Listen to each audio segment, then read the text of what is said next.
इस वक्त की बड़ी खबर आप देख रहे हैं अखंड इंडिया न्यूज। भूमाफिया के दहशत से डॉक्टर विजय गौतम डिप्रेशन में लगाई सुरक्षा की गुहार।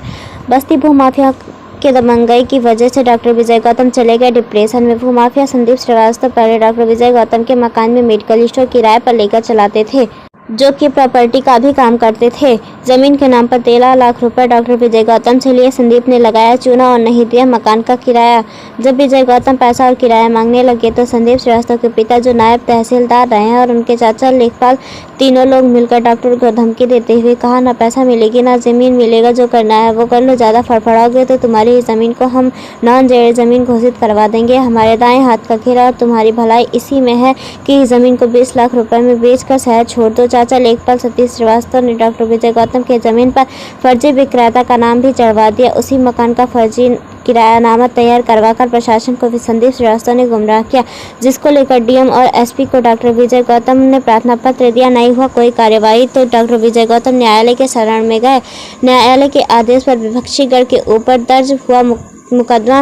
डॉक्टर विजय गौतम ने कहा, हमारा ट्रांसफर कासगंज हो गया है, जो यहाँ से तकरीबन 800 किलोमीटर दूर है। हमारे बीवी बच्चे और हमारी जान को दबंगों के द्वारा खतरा है, जिसकी सूचना हमने कासगंज सीएमओ को भी भेज दी है। डॉक्टर विजय गौतम ने मीडिया से बात करते हुए कहा कि संदीप श्रीवास्तव और उनके चाचा सतीश श्रीवास्तव और उनके पिता यह चाहते हैं कि ज़मीन को बेचकर कहीं और चले जाओ।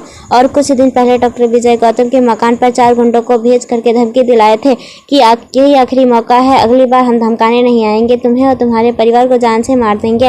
न्यायालय के आदेश पर जो मुकदमा इनके ऊपर दर्ज हुआ था, उस मुकदमे को भी उठाने के लिए दबाव बना रहे हैं। पिता, बेटा और चाचा मिलकर अकुल संपत्ति फर्जी तरीके से बनाए हैं। प्रशासन से मेरा गुजारिश है कि आय से अधिक संपत्ति के मामले में जांच होनी चाहिए और हमारे परिवार की सुरक्षा प्रशासन सुनिश्चित करे। सुनील कुमार राव की खास रिपोर्ट। मैं बहुत मानसिक डिप्रेशन में चला गया हूँ। ये भूमाफिया और ठेकेदार प्रॉपर्टी डीलर संदीप श्रीवास्तव, उसके परिवार की वजह से, उसके परिवार के लोग राजस्व विभाग में पोस्ट है, उन्हीं लोगों की दबंगई की वजह से मैं बहुत मानसिक डिप्रेशन में चला गया हूँ। क्या क्या दिक्कत है उनसे आपको?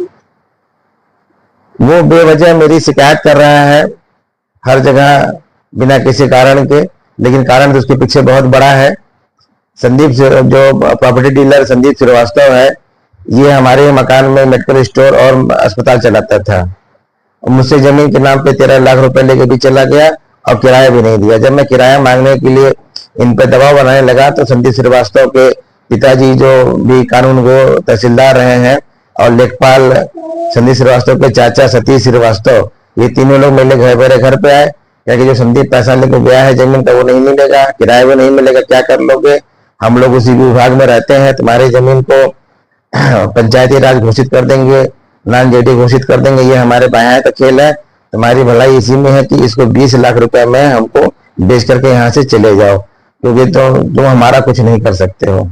इन्होंने जो है जमीन पे हमारे विक्रेता का भी नाम, इसके चाचा जो है सतीश श्रीवास्तव लेखपाल है, इन्होंने हमारी जमीन पे विक्रेता का भी नाम चढ़वा दिया है। उनका उद्देश्य यही है कि जमीन को हड़प लें, और इसी हड़पने के उद्देश्य से ही प्रॉपर्टी डीलर संदीप श्रीवास्तव ने हमारी जमीन का फर्जी किरायानामा तैयार करवाया है, जिसका हमने पुलिस अधीक्षक को सूचना दिया, और पुलिस अधीक्षक और न्यायालय के माध्यम से इनके ऊपर मुकदमा 419, 420, 467, 68, 69 का मुकदमा इनके ऊपर दर्ज हुआ है।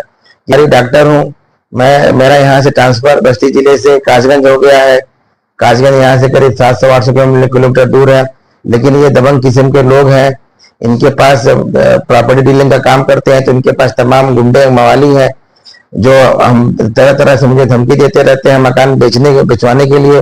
परिवार की सुरक्षा को देखते हुए मैं अपनी ड्यूटी को भी नहीं कर पा रहा हूँ, अपने घर पे बैठा हूँ, जिसकी सूचना मैंने सीएमओ कासगंज को भी दिया है कि इस तरह की घटना मेरे साथ घट सकती है। मेरे परिवार में केवल मेरी वाइफ है, 2 छोटे बच्चे हैं, एक 5 साल के, एक 3 साल के, और कोई मेरा यहाँ पे रहने वाला नहीं है, तो उनकी सुरक्षा कौन करेगा? कौन साग सब्जी लेकर लाएगा? मान लीजिए मेरी वाइफ साग सब्जी लेने जाती है, उनके साथ कोई हादसा हो जाएगा तो कौन जिम्मेदार लेगा?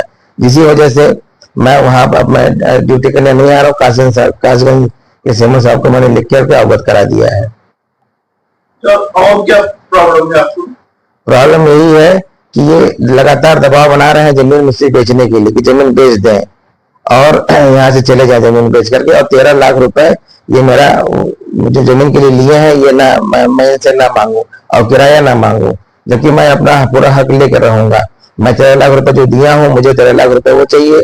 और मुझे पूरा, जब तक ये यहाँ मैं हमारे मकान पे रहे हैं संदीप श्रीवास्तव, उस मकान का पूरा किराया मुझे चाहिए, जो कि एक और उसके ब्याज के साथ चाहिए। पता चला कुछ लोग धमकी दे देंगे आपको। हाँ, मेरे घर पे 2 अक्टूबर को एक अर्टिगा गाड़ी, सफेद गाड़ी से लेखपाल सतीश श्रीवास्तव ने अपने मुंशी शिवम श्रीवास्तव को भेज करके 4 गुंडों के साथ भेज करके मेरे मकान पे दबी चलवा करके कहा कि आखिरी मौका है, अगली बार हम आएंगे तो सिर्फ यहाँ धमकाने नहीं आएंगे, यहाँ जान से मारने आएंगे, तुम्हारी जान खत्म कर देंगे।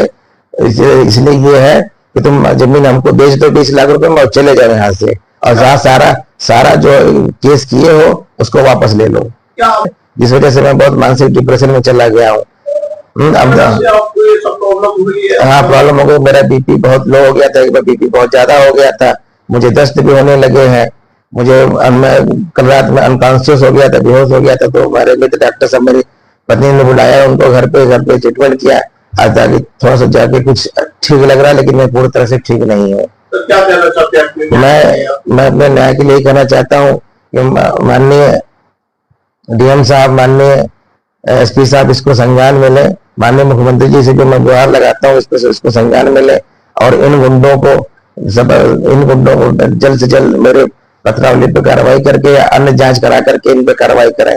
और माननीय सीमो साहब से भी मैं ये कहना चाहता हूँ कि मैं कोई बहुत प्राइवेट पार्टी से नहीं करता हूँ। ये अस्पताल मैंने किराए पे दे रखा है, और उसी किराए से मेरा भरण पोषण चलता है।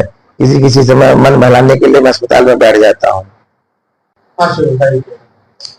मुझे ये कहना है कि इसी तरीके से ये जमीन प्रॉपर्टी डीलर संदीप सब बहुत लोगों को दिलाता है, जिसमें ये पूरा गैंग चल रहा है, जिसमें इनके पिताजी से प्रहलाद श्रीवास्तव और चाचा सतीश श्रीवास्तव जो लेखपाल हैं, इनके पिताजी जो प्रहलाद श्रीवास्तव कानून गो तहसीलदार से रिटायर हुए हैं, इन लोग का पूरा बहुत बड़ा गिरोह चल रहा है। ये लोग ऐसी जमीनें प्रॉपर्टी डीलर संदीप श्रीवास्तव के माध्यम से दिलवा करके, उसमें कोई कमी निकलवा करके, उनको मजबूर करके फिर कम दामों पे वही जमीन उससे बेचवा देते हैं। ऐसा करके इन्होंने करोड़ों अरबों रुपए कमाए हैं, जिसकी जांच होनी चाहिए। क्या ये लोग ने इस चीज का पेशा बना रखा? ये इनका यही बहुत बड़ा पैसा है, और इसी के चलते संदीप श्रीवास्तव जो प्रॉपर्टी डीलर है, इसके पिताजी जेल भी गए हैं। सर, इनके द्वारा किए गए भ्रष्टाचार का कोई साक्ष्य आपके पास है इस तरह? हाँ, एक साक्ष्य मुझे मिला है। एक अनुसूचित जाति की विधवा महिला का इन्होंने मजबूरी में फायदा उठा करके जमीन जिसकी सर्कल रेट करीब 20 लाख रुपए के लगभग है, इसको उन्होंने मात्र 4 लाख रुपए में खरीद करके बेचा है। इन्होंने ये नहीं मिला है।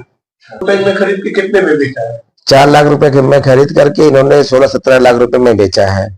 ये इनका यही धंधा है। और दूसरी बात, जिसको ये जमीन दिलाते हैं उसमें कुछ न कुछ जो है कमी निकाल करके उसको ब्लैकमेल करते हैं, और ब्लैकमेल करके उस जमीन को कम से कम दाम में बिकवाते हैं। आदमी सोचता है मैं कहाँ फंस गया हूँ, चलो जमीन कम दाम में निकाल कर दूसरी जमीन ले ले। इनका बहुत बड़ा धंधा है, गैंग चलता है। और सतीश श्रीवास्तव के बेटे भी प्रॉपर्टी डीलिंग का काम करते हैं, और वो कई बड़े बड़े शहरों में अपना बिल्डर्स का काम करते हैं। और जो पैसा इन्हीं सब तरीकों से पैसा भ्रष्टाचार करके पैसा इकट्ठा करके किया गया है। क्या चाहते हैं? हम चाहते हैं इनका आय से अधिक संपत्ति की जांच हो, और पैसा कहां से इनके पास अनर्गल पैसा आ रहा है, इसकी जांच हो और कड़ी से कड़ी कार्रवाई हो।